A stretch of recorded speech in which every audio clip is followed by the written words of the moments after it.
So, do you remember in our last episode where you said we were going to start changing our season names to my TikTok account numbers?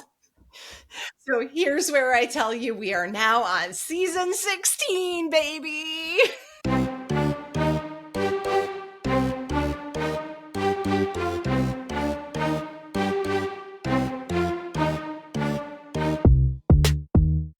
Well, on that note, welcome to Just Trust Me, season 16. This is the marketing podcast that calls out the winning and wily ways of today's marketing. I'm your host, Rachel Moore, and I'm in cahoots with my two fellow marketers and co-hosts, Elizabeth Allen. Hello, friends. And Tanya Ballard Brown. Bonjour, bonjour. You know what I thought about doing in my spare time, which is not, I want to have like someone mock up like very minimalistic and animated faces of us. Like Tanya would totally be like your big square rim glasses with a big smile. And then it'd be Elizabeth's curly hair, purple hair, probably with two cats, a cat on each shoulder. And then me, it'd be like my weird hair and I don't know, something, maybe a video game, something.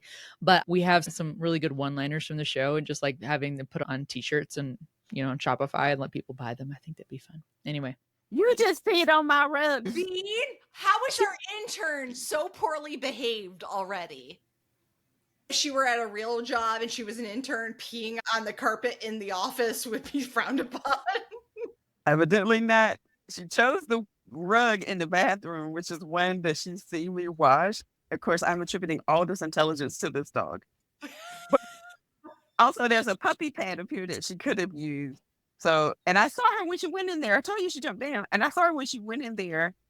And then she just came out and peeked her head and looked at me and then like turned around and ran back and then peeked again and then ran under the thing. And I was like, she did something she had no business. So I went in there to look. I am sorry to be interrupting with the intern's activity. It's okay. I always tell people too, like on this podcast and any other ones I host, I'm like, please do not worry. If a cyclone or an animal or a loved one goes around in the background, we'll keep trucking. It's okay. Life happens. I feel like after COVID, we all started to appreciate animals in the background of everything everybody was doing. Like that became something that was beloved. If you saw somebody's cat in the background, previously it would have been unprofessional. And now you're like, kitty cat. She is my pandemic puppy. I got her during the pandemic. So, you know, she is accustomed to being here at home and on screen. As she should be. Well, being your baby. Yes. Today, we're going to talk about a few marketing-y thingies. And I had FOMO from this. I got to go 2 years ago. The Cannes Lions Festival of Creativity just happened. Has been called the Oscars of the advertising industry. And they have what they call the Grand Prix campaign winners. So I came across those. We'll share the link in the show notes and we'll talk about it in a moment. I think that's kind of a feel good. It kind of gives you faith in the world again, that those kind of campaigns get recognition and also are super creative. So we'll touch on that a bit. We're also going to ask the question in our segment, Good Marketing. This came across my LinkedIn feed. It's about Sport England challenged ad agency FCB Global in 2015 had kicked off a campaign to try to get women more active. And we'll talk about that and if that was a good one or not. And then finally, we'll do We Got. I actually have some gots. Elizabeth, I think of you too with editing this, because when you edit it into script and it says remove filler words and you probably have to like shut off the don't remove repeated words, because it always removes one of the gots. It says I got, and that doesn't make sense. You have to like I got. I'm going to tell you, I've actually stopped doing that because I feel like it doesn't accommodate like our personality. There's so many words that we will repeat, but it's like a part of our vibe. So I've actually stopped using that entirely because, first of all, because of I got. Totally I meant to say it that way, motherfucker. But also, that's just who we are. That's right. Well, let's kick off then with this first thing. So first of all, I am very fortunate that I did get to go to Cannes Lions, and I call it Cannes. I don't know if that's, I've heard people there call it Cannes, which I don't think is right. I think it's can, like a can of paint. Like, yeah, I'm open a can of whoop ass. But Cannes Lions Festival of Creativity, I got to go one year because the company I worked for really just spent way too much money in a marketing campaign for a yacht there. Huh. But I would love to go again. Oh, by the way, and I just melted the entire time. Just melting forever because it was rainy and it's just like literally just, I mean, we talked about that before. I live in an arid climate, which I love living here. It was very moist. Everyone have a trouble with that word. Yeah, I told my daughter the other day too. I'm like, my problem is once I start sweating, I don't stop. Like there's no stopping it. So I'm always trying to stay behind that cusp of when I start just melting sweat. So Cannes, it happens in Cannes in France, which I love that you said bonjour earlier. Yeah, that was why. That was why I was trying to tie it on. Bonjour. Bonjour. I just think of the Comment movie Red. allez-vous? Again, I was there working it. I would love to go back to this because it sounds like it's like a mecca for creatives for ad campaigns. But we'll include in the show notes. It's way too much to go over in this episode specifically, but Adweek is a site that I follow when I want to look at cool advertising / marketing news, trends, what have you. And I've known a couple people that work there too, pretty cool company. But they, of course, go to Cannes and they had a whole rundown of the ad campaigns that won.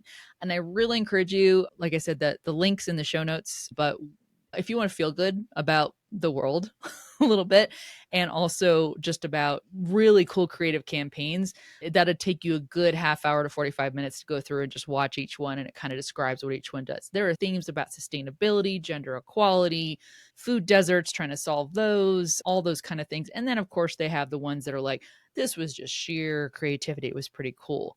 One thing I wanted to touch on in that, and we brought this up on a couple of our other episodes, is user generated content. Mm-hmm. And how important that is in marketing. Hard to tap into and make work because you might go out with lofty ideas like everybody's going to make stuff for this, and then nobody does. Mm-hmm. And being a big brand always helps a household name. So there were 2 campaigns in a list of Grand Prix campaign winners from Cannes. One of them was Heinz. I saw that, even though I did not know you were even going to talk about this until you added it to our list, and I did see this. What did you see? Do tell. Like people think of Kleenex, like people think of Xerox, which was fascinating. Essentially, people are like, okay, I have to draw ketchup.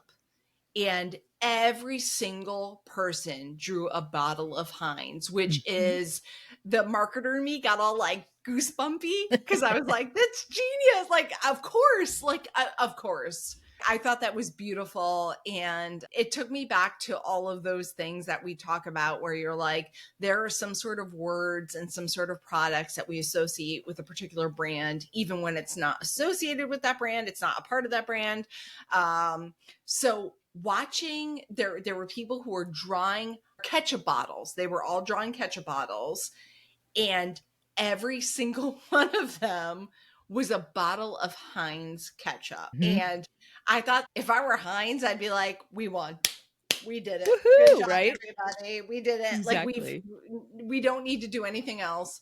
That was the one I saw, and I thought it was fascinating because it was a great point to make. It was a great point to make. Like, who do you think when you think of ketchup, guys? We all know who you think of when you think of ketchup. Don't lie to yourself. Well, I mean, even if you think about all of us who we could picture a bottle of ketchup right now, it doesn't even matter if it's like the old traditional glass bottle, we all remember, or it's kind of thin and tall, and sloped up, almost looks like a Coke bottle. But nowadays, I know we go through a shit ton of ketchup in this house. I less lately, which makes me sad because I'm on a salt reduction diet. But I love ketchup. I hate ketchup. That's the best part of this whole thing. I hate oh my ketchup. God. And I'm between the two of you, like it's fine, but I don't care. You know what? I appreciate the marketer in me is so impressed by Heinz right now, but as a product, I fucking hate ketchup. So you draw the bottle, you're just like, but I don't want any. I'll draw the bottle. It'll be Heinz all day long, but I don't want to eat it. No. Well, so I Googled it a little bit too, because I had heard of that one. And so if you haven't looked yet at what the campaign was, essentially they put out a challenge draw a bottle of ketchup. And that's how they left it. They did not say draw a bottle of our ketchup. They just said draw a bottle of ketchup. But to Elizabeth, what she said, everybody defaults to like, well, what ketchup do I know? When I picture a bottle of ketchup, they picture Heinz. But then taking all that, so now that turned into billboards, and in their ads, they're showing what those renditions were, what people's drawings were, and that was their advertising campaign, which is, again, is brilliant. It reminds me too of like when the Google Doodles they do on the homepage, and they let people compete, like who's going to be the one that's showcased, and it's always really creative and cool. But what a great idea! And I had seen they did one too where this one, going back to what we just talked about as far as preference for ketchup. I related to this hard. It was like, tell us about a time when you wait for food until the ketchup gets there. And I was like, oh, that's me. Because I could get like a burger and fries, like just delectable, looks great, steak fries or whatever. And I'm like, I'm not going to start yet. Where's the ketchup? What's going on? So I feel that way about hot sauce. Ooh, I will do the same thing for hot sauce. Yeah. That's fair. No. I don't want that either. Is there anything you would like? Is there? Well, okay, tangent a little bit. Is there a sauce that I must have all the time? Soy sauce. I put soy sauce on everything. Really? Like, you're like eggs. No, but I wouldn't put ketchup or hot sauce on eggs either. So they like those sauce on eggs. No, I'm saying those things don't go on eggs. That's crazy to me. That is too, because we do like eggs on rice with soy sauce here sometimes. It's super yummy. And cheese.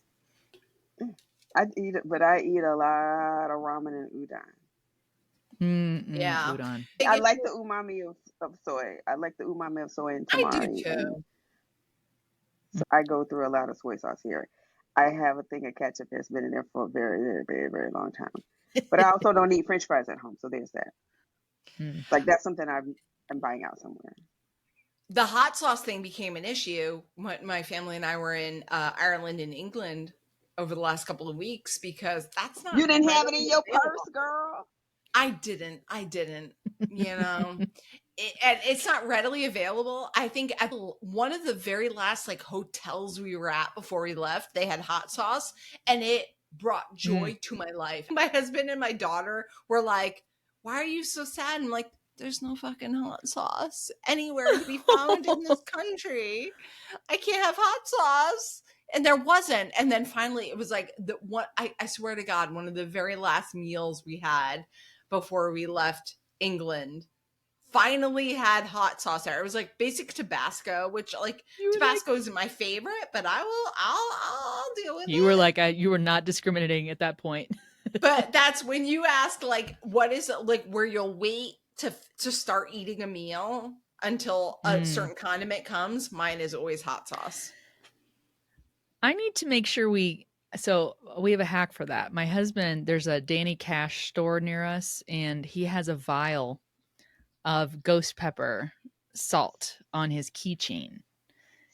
And it's fine. He takes it around, and it's, it's powder, it's salt. So it's not like a liquid, and doesn't have a problem taking it on which he kind of should, because it's technically mace. And he's maced himself. Yeah. But he'll take that around. I mean, there'll be times he's actually like, if I drive and he'll like take my keys because it's got his keys, his little vial on there. So we're out having dinner and he just doot. So I have to invest in getting you one of those for when you are on your mobile. I don't like very spicy food. I like seasoned food, but I don't like very spicy food. I like it okay. With my reduced salt intake, I've been like, I need flavor. And if it's hot, that's fine. So I've definitely acclimated more. So there was the Heinz draw a bottle of ketchup campaign. And this one was super cute. So apparently Madrid's subway system, they had I want to say a 9% dip in advertising and advertisers that would, put up campaigns down in the subway system. So they enlisted a grandma, and they had her go down and said, we want you to start taking pictures and posting them to your Instagram of just your perspective from down in the subway. And she went viral, millions of views on her Instagram photos, but it was just them enlisting this cute old woman who you'll see in the campaign how old she is and who she is. But she's the one, she gave them a lift because her stuff went so viral. Then advertisers were like, oh, I guess people do see stuff from down there and care about sharing it or whatever and keep their eyes open and things. So it kind of lifted off. But It did open that whole discussion of like user generated content. Wanted to ask either of you, as far as like if our listeners are or brands are thinking of doing a UGC campaign for marketing. Let's assume they aren't as big of a household name as Heinz. What do they do? You know, how do they execute that successfully? You know, if they're especially if they're just looking to get people to participate authentically and get good results out of it.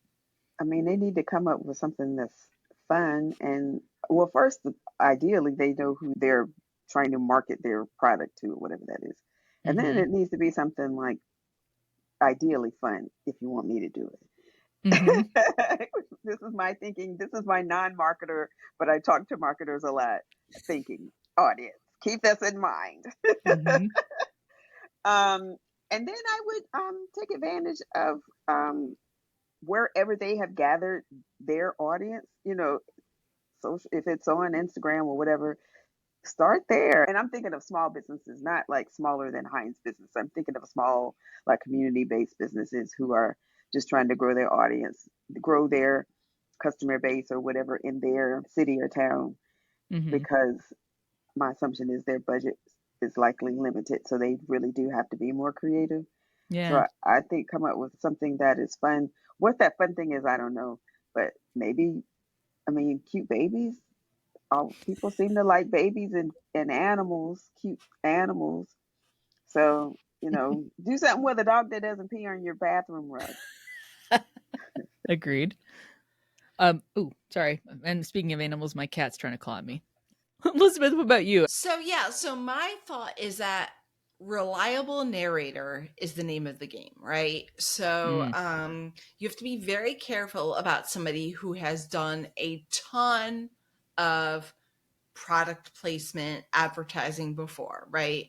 You have to have somebody who has maybe not done a ton of advertisements or SponCon ads.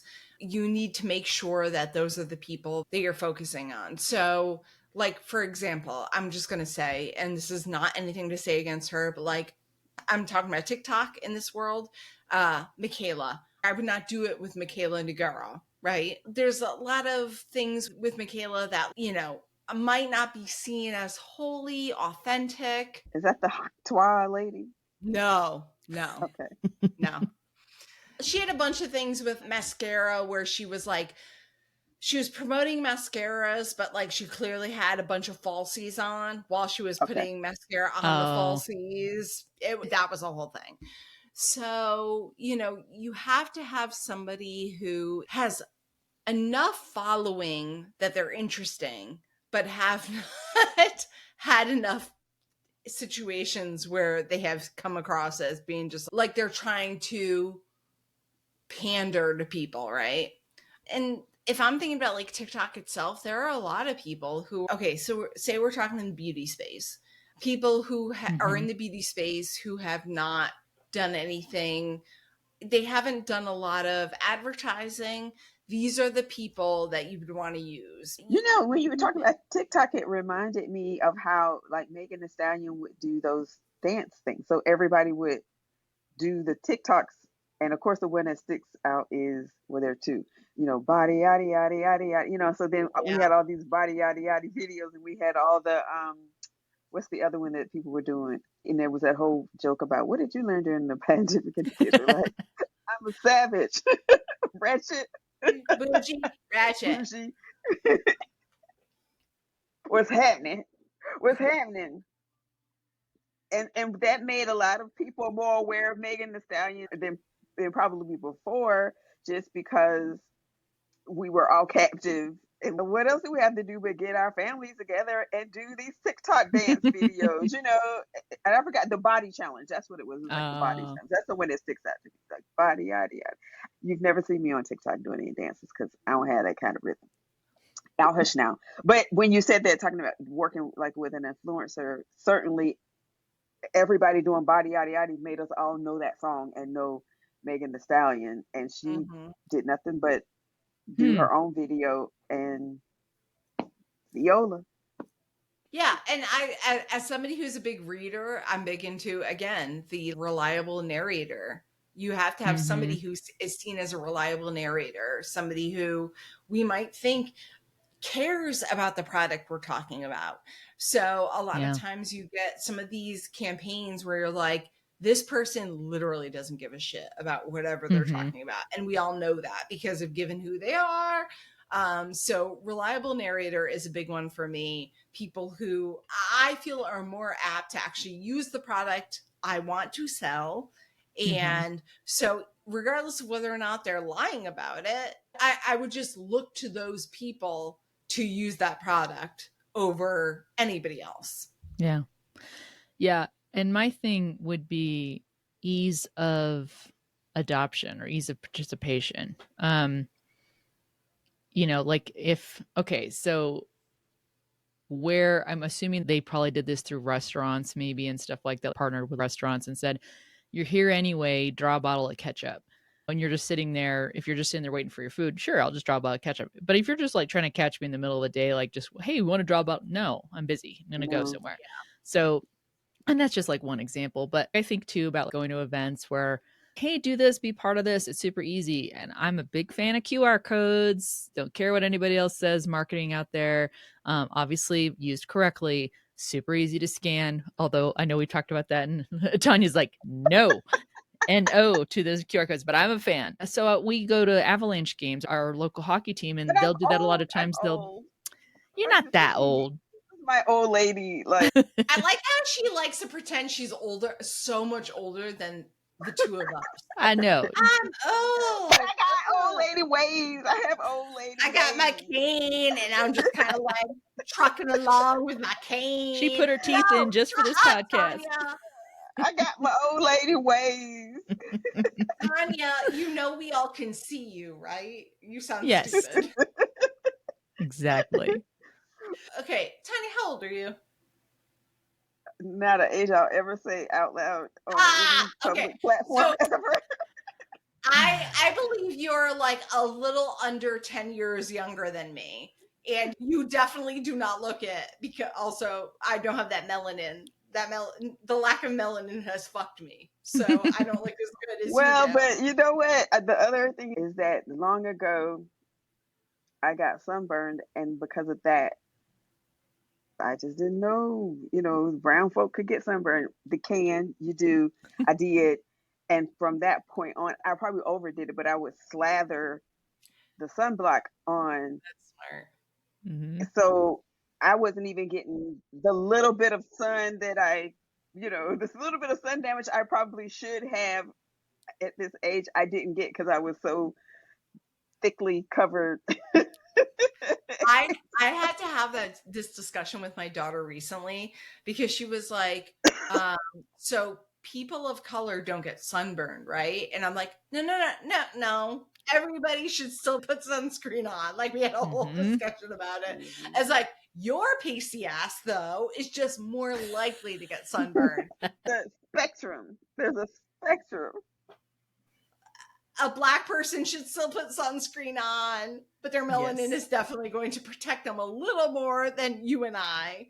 We had a whole discussion about it, and she was shocked by it. The point is, you are probably a little under 10 years older than me, and you look far younger than me. So shut up. I hate you so much. But I got old lady energy. I'm waiting to be Sophia Petrillo. You don't understand? I'm waiting for the day. You wanted that. Don't come to me and say, I've got old lady energy. Want that old lady energy. Meanwhile, in Slack, she's showing off like, I'm going out tonight. And he's wearing like the slinkiest, most cosmopolitan dresses ever that all of us are like, well, that would be neat to look like that. Thank you. Then I actually assigned one of our friends to find me a bikini today. So we've been DMing about that on Slack all day. Essentially, Tanya, I hate you. Shut up. Stop talking. I hate you. But she has old lady. I wore makeup several days last week. Like with the blush and everything. Whoa. The best part is that you wearing makeup is like so impressive compared to everyday me wearing makeup. It's like, I hate you. I hate exactly. you, but I love you, but I hate you, but I love you. It's a mixed bag. Back to Back to marketing. Back to marketing. So we settled on convenience, trusted narrator, the narrative voice, and then Tanya forgot what you said. Oh no, I was just saying that and with Megan Thee Stallion Oh yeah. with the dance challenges, and also what she, I don't even know that she was selling her record, she was selling her brand. I mean, I think it Mhm. was more about getting people engaged with her music or whatever, but it Yeah. certainly elevated her brand because everybody was in their house with their families doing these dance challenges. Well, I think you hit on it then. So all of these things tie together. It's about that campaign's got to be activated where the people are already Hmm. in their natural habitat of wherever they are. And I think joy has to come into it too. It was fun for them to draw a ketchup bottle. It was fun for them going viral on TikTok. What else were they going to do? But just tapping into the feel good, activating the feelings of the people you want to actually participate in the UGC, in the user generated content campaign, but all those things. And of course, yes, making sure the last thing you want to do is give airtime to fake or questionable or ooh, someone who's ooh. But all those things matter. But it can be such a big payoff. And maybe if someone listening to this does a campaign like that, you too, friend, can win at Cannes Lions Festival of Creativity. On that note, we're going to take a break and come right back with the next segment, Good Marketing.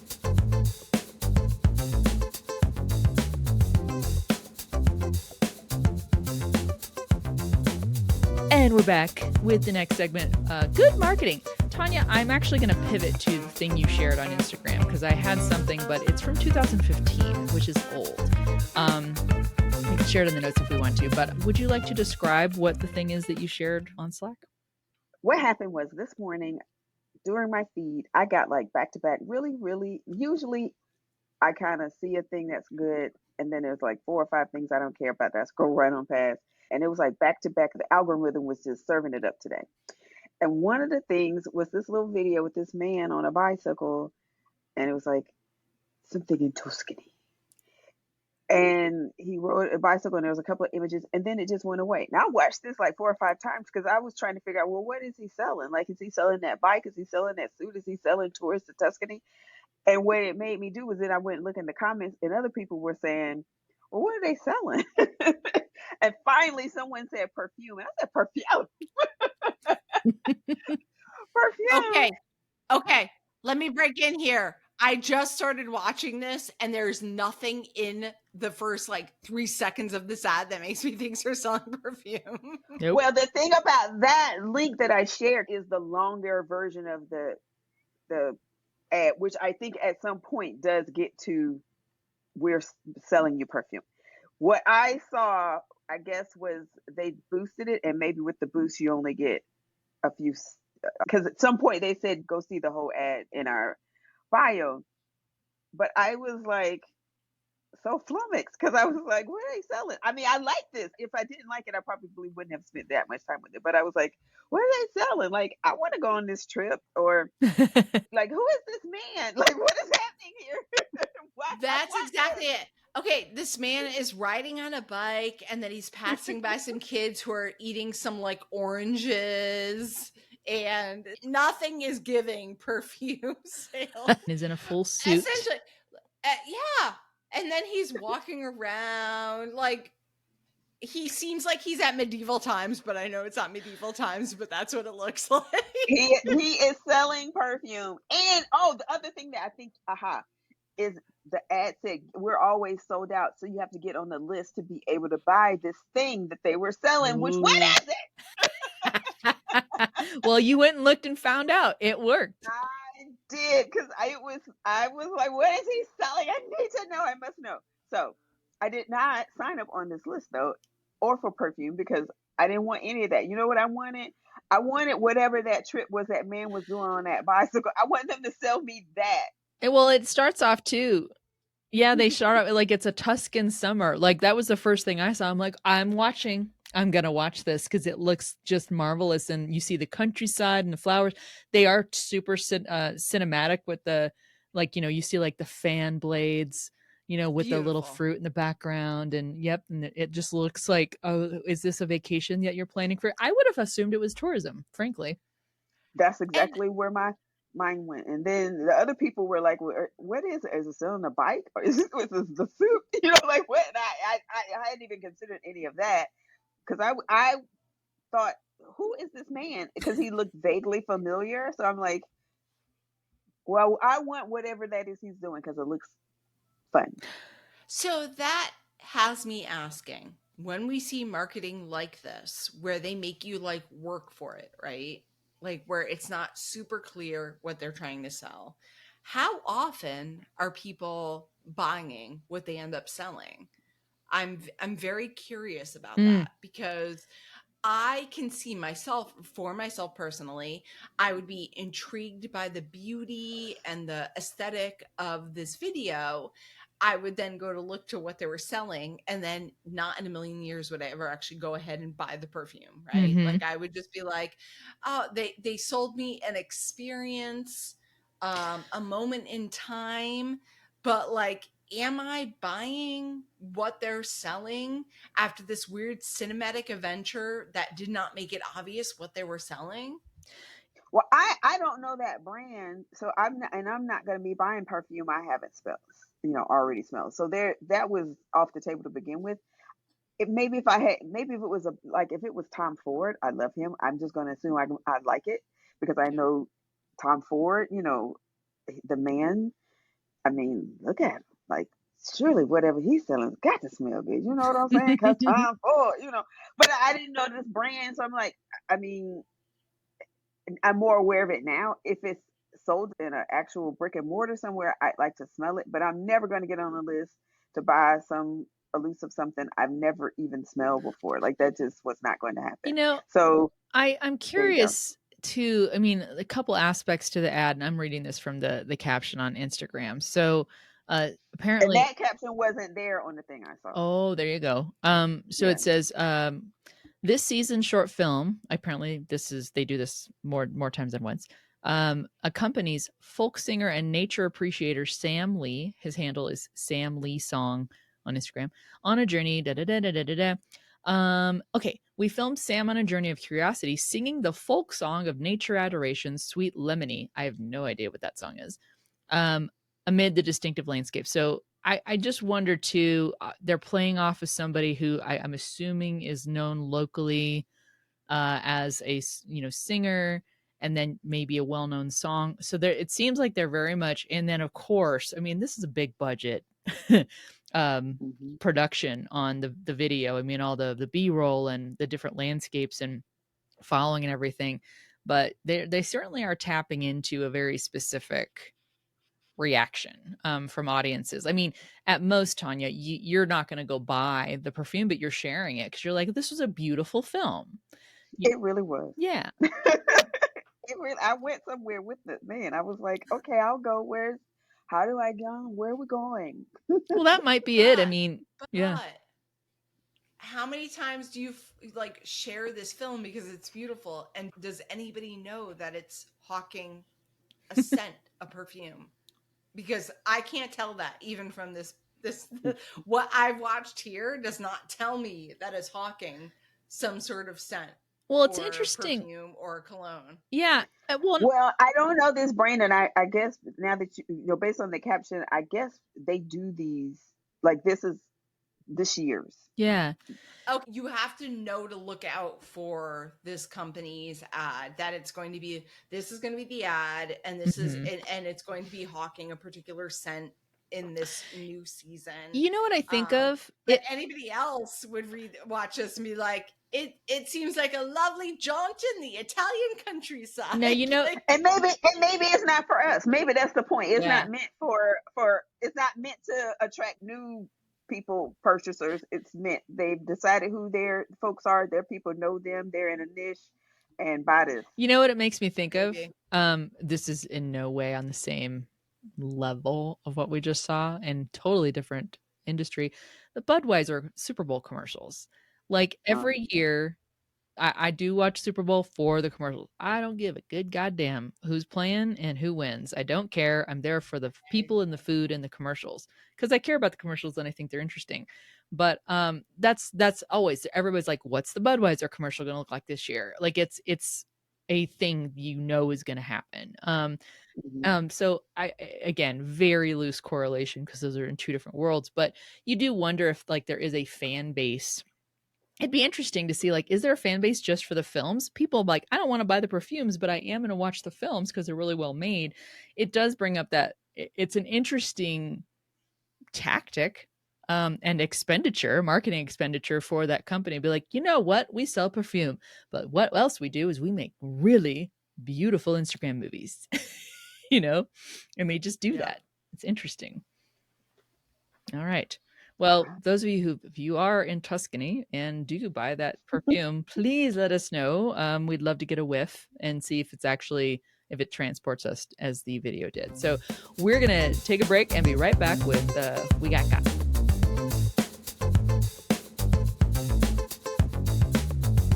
And we're back to talk about We Got Got. I did lay up that I finally got, but I don't want to go first. Did anyone else get got and want to share? Well, I guess I got, but like not anytime soon. Do you know what I mean? Mm-hmm. Like I got by something, but like I'm not willing to put down my money yet because I'm unemployed. So I probably shouldn't do it. I got, but have you heard about the company called Journey? Journe? Mm-mm. Do they sell shoes and sneakers? They do not sell Not. shoes or sneakers. They're not Journeys. Yep. Oh, Journey, okay. No, no. their whole thing is that basically you give them um a budget about how much you want to spend on a trip, and they plan an entire trip for you that you do not know where you're going. They give you some information beforehand, like pack for cold weather, pack for warm weather, pack a bathing suit, whatever. And then you get an envelope for when you arrive to the airport. And when you arrive to the airport, you open the envelope and it tells you where you're going. And I love it so fucking much. I want to go on this goddamn trip so much. I feel like I know a lot of people, it depends on how you travel. A lot of Yeah. people would have like a hard time giving up that control, right? I don't know if my husband could or not. I feel like I could. Like I would be just great being like, tell me what to pack and we're gonna go somewhere cool, right? Mm-hmm. So I'm not going on a trip like this anytime soon because again, unemployed and I probably not should not be spending that money. But the idea that you would get to an airport and Mm-hmm. then you would find out where you're going.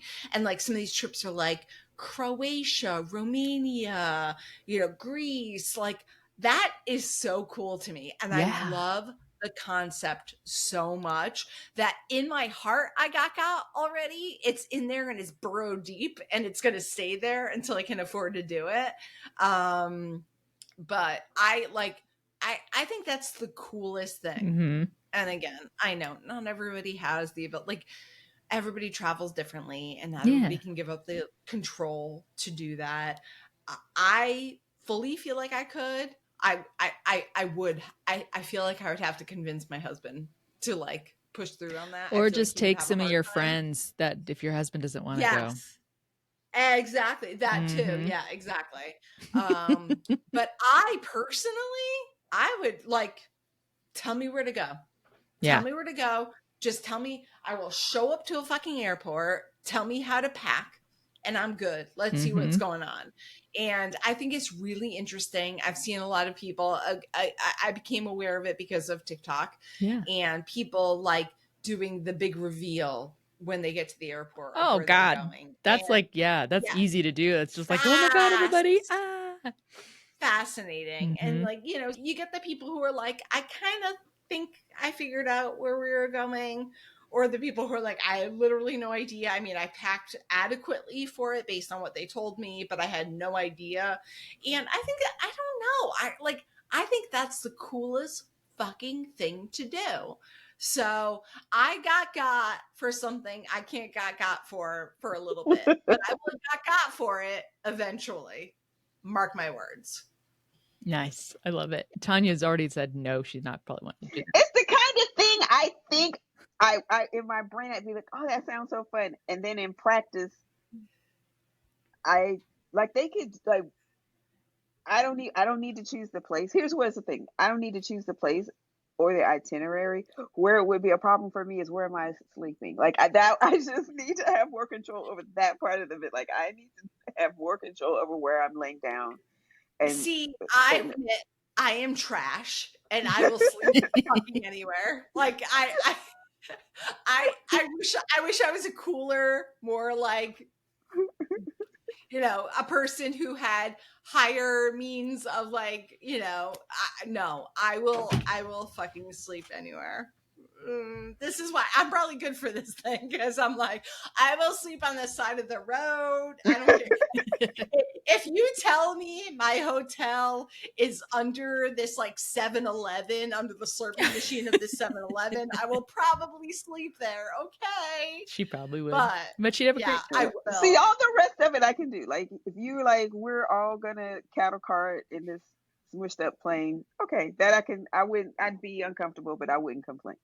I wouldn't, even if I didn't like the lodgings, I wouldn't complain, but I would be not happy about it. Like it would definitely take away from the experience of the trip. But the having to choose and the all that part, that sounds cool. Like somebody else do that work, and I just do during the day all the things that you decided we're going to do based on what I told you I was kind of interested in.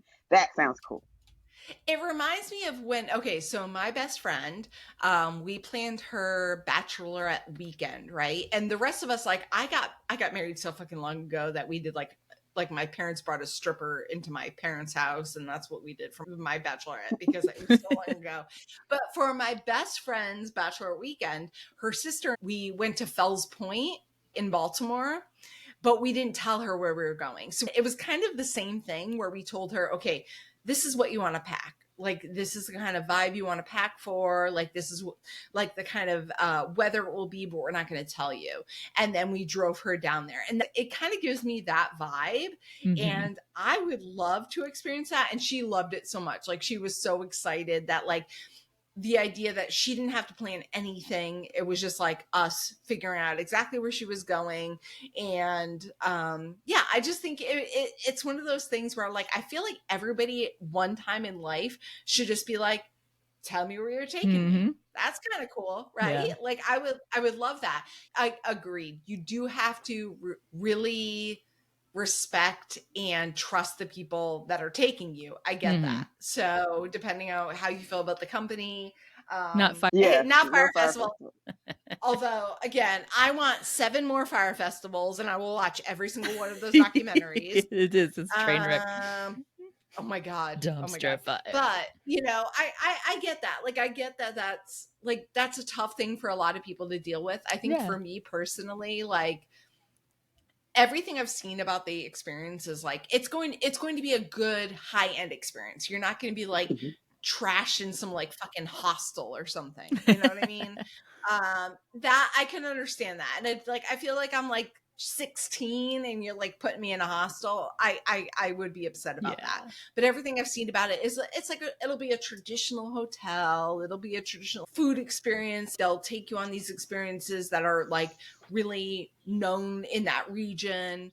Well, maybe I'll relinquish some control and go with you when you go. Maybe I'll Tanya, I bring. love you, but I'm not sure you can. She's like, Maybe I Mm. will unclench and go. I don't know. I love you, and if you can unclench, you are invited. But I will wait, and I will hold my breath until you can unclench. Yeah, that's a commitment. That's like remodeling a bathroom with somebody where you've like that is if you're gonna go to travel with somebody and you have not aligned on how you travel. Ooh. That's a perfect way to explain it. It's like Mhm. one of those like TLC like HGTV shows where you have to like give up all of the control to somebody to redo your bedroom. It's hard. It's not that is easy. hard. Yeah, that's I'm fully in. Like maybe I might be like admitting my IQ here because I'm like, Yeah. I'm in. That sounds fun. No, I mean, but it would be a business, and apparently a successful one if there weren't a lot of. I mean, they tap a market that people are like, I want to be surprised. I need a little surprise in my life, and I'm willing. I want to have some adventure. Mm-hmm. And again, Yes. just on the surface, I'm like, yes, I want to do that. It sounds so exciting because I've seen the things. I even looked to see like how, I filled out the little application, and then I was like, I can't do this. She's like, nope, breaks.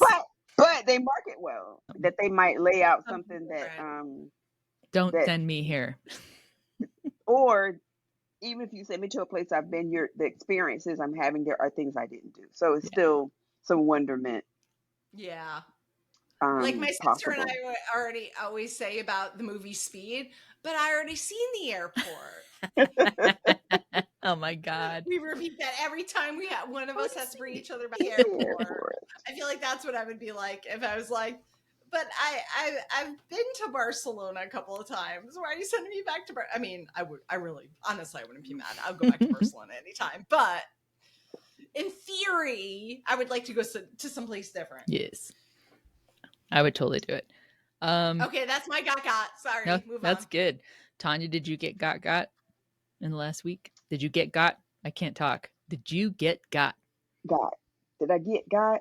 I did not get got this week. I was down south, with my family people, and I didn't really do any buying or spending or any of that. Because I was down home, I just got hot. I tried to eat some hot dogs a couple of times, and that was a terrible, terrible experience because my stomach didn't want that, and it was too hot. It was hot. Okay, so everybody wants to know: did you end up getting duck donuts? I did not get the duck donuts because I literally could not time it right for when those people were. I mean, like I should have made a reminder or something on my phone, because every time I thought about it, the doors were closed. Oh no! So disappointed. You and me both, sister. You and me both. And my cousin reminded, like when I went over there Friday, she asked me about them, and I was like, no, because you're just now asking me, and it's closed. Oh, they closed early. Yeah, but I will be back down south, and I will time it so that coming in, I am able to stop at the Duck Donut on the entree into the south, and therefore I will arrive at my final destination, Duck Donut in hand. Excellent. Good. Excellent.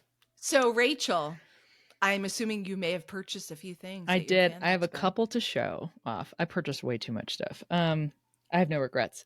So I went to Fan Expo. So just a quick little primer on this. Used to be called Denver Comic-Con. Then San Diego got all up in their feels. They're like, we are the only Comic-Con. And they legislated, or they, got all suey with all the other Comic-Cons, said nobody else can call yourself a Comic-Con. It's just us. We are the Comic-Con. So none of these other entities could call themselves a Comic-Con. So then we switched to Pop Culture Con. And then I think the whole thing got bought by this entity called Fan Expo. Anywho, they're the ones who put on this Comic-Con ish thing every year here in Denver. We've gone, oh God, it's got to be almost every year for 10 years now. So we've gone since the kids were pretty little. Gloriously, we basically just go, and I'm like, there's no good signal in there. So we're like, let's meet at that spot at this time. Bye. And that is wonderful. Nice. Oh my God, it's the way to do it. So I like going. There's always things I look for, things that kind of catch my eye. I'm a total nerd. I also the two things I'm going to show are, it's cool because there's all this, pop culture, nerd culture, sci-fi, anime, comic books, superheroes, and just generally movies. Like I got to see Sean Gunn in a panel. I got to see the cast of The Boys. Oh, was his brother there too? James was not that I know of. Sean Gunn's like, he's a little busy. Okay. It was like, noted. Understood. Yeah, understood. And as a Gilmore Girls fan, Sean Gunn is the most important of the two. He was really nice. Quick side note too, like the way where I was sitting, since I was by myself, I just grabbed a seat in the front row that, where someone left a gap. And it was funny because they moved the microphone to be more accessible, which is really nice, but it was so that Sean and the moderator were basically looking right in my direction, right over my head. My allergies started kicking in. So it literally looked like I was crying at all the answers. And I'm just like, it's allergy. So that was funny. It's not that serious. I'm not that emotional. Like, I just can't breathe. Just like it's very my eyes. I saw Andy Serkis. Awesome. That was lovely. But so the expo hall is where they have all the merch. And so two things I got. So I've had my eye. I love this booth. I'm going to hold it up to the camera. So basically what he does is this guy creates these renderings of very like recognizable silhouettes or appearances of people. Like the sticker I'm holding up, you know immediately that's Ruth Bader Ginsburg.